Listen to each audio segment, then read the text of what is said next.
नमस्कार. आपण पाहत आहात पुणेरी न्यूज. मी भूमिका वर्मा. चला पाहूयात आजची सर्वात महत्त्वाची बातमी. पुण्यातील कात्रज परिसरातून एक अत्यंत धक्कादायक घटना समोर आली आहे.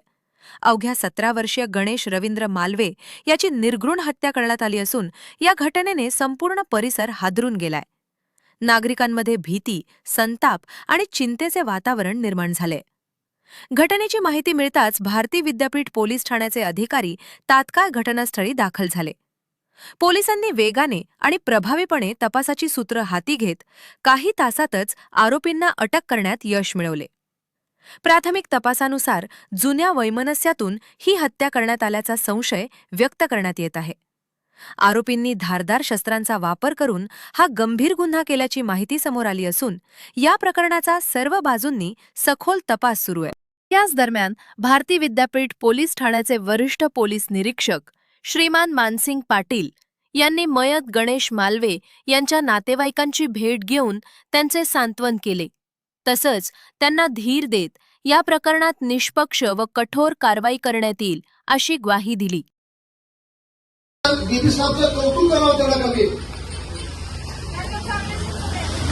अशी शिक्षा जर कुणी दिली तर मी नोकरी सोडून जातो. त्याचा कुणी पण तुम्ही कधी बघितलं नसेल, जगाच्या नंतरही बघणार नाही.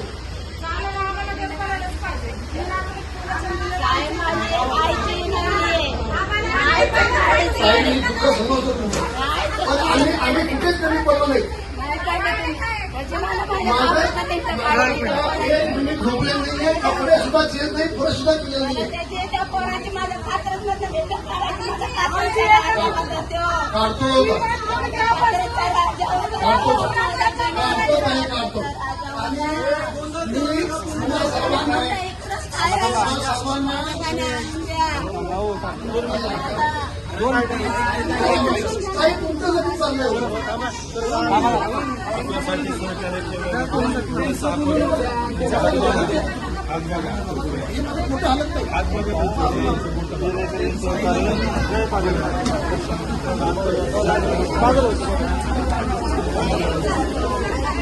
आणि मी तुमचा सर्वांचं पण खरंच कौतुक करतो. तुम्ही छान आम्हाला धीर दिला, तुम्ही आमचा विश्वास दाखवला आणि आम्हाला सहकार्य केलं, त्याबद्दल तुमचं सुद्धा खूप खूप कौतुक. आणि भारती विद्यापीठ तुमचं पण आभारी आहे की तुम्ही आमच्याबद्दल विश्वास दाखवला पोलिसावर, त्याबद्दल आम्ही खरोखर मनापासून आभारी आहे.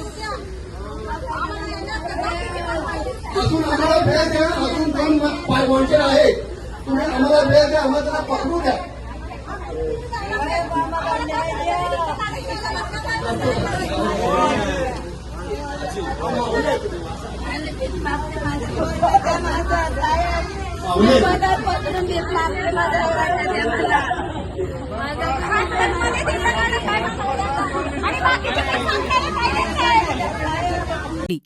ही संपूर्ण कारवाई वरिष्ठ पोलीस निरीक्षक श्रीमान मानसिंग पाटील यांच्या मार्गदर्शनाखाली पार पडली.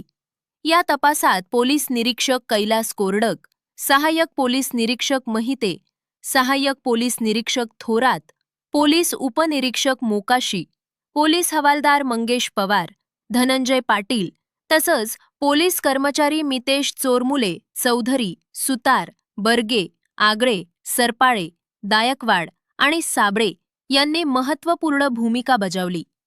आरोपींना अटक केल्यानंतर पोलिसांनी घटनास्थळी पंचनामा करून पुढील कायदेशीर प्रक्रिया सुरू केलीये. या जलद, प्रभावी आणि ठोस कारवाईमुळे नागरिकांमध्ये सुरक्षिततेची भावना अधिक बळकट झाली असून कायदा हातात घेणाऱ्यांवर कठोर कारवाई केली जाईल असा स्पष्ट संदेशही समाजात पोहोचलाय.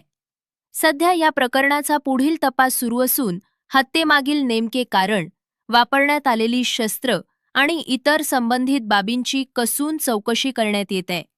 या गुन्ह्याच्या संदर्भात भारती विद्यापीठ पोलीस ठाण्याचे वरिष्ठ पोलीस निरीक्षक श्रीमान मानसिंग पाटील यांनी दिलेली माहिती पुढील प्रमाणे.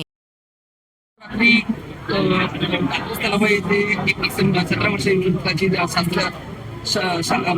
शस्त्रधार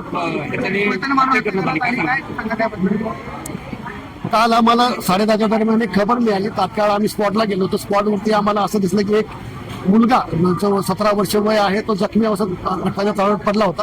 तात्काळ त्याला आम्ही वैद्यकीय उपचाराकरता भारतीय हॉस्पिटलमध्ये आणले असता त्याचा उपचार चालू असताना त्याचा मृत्यू झाला.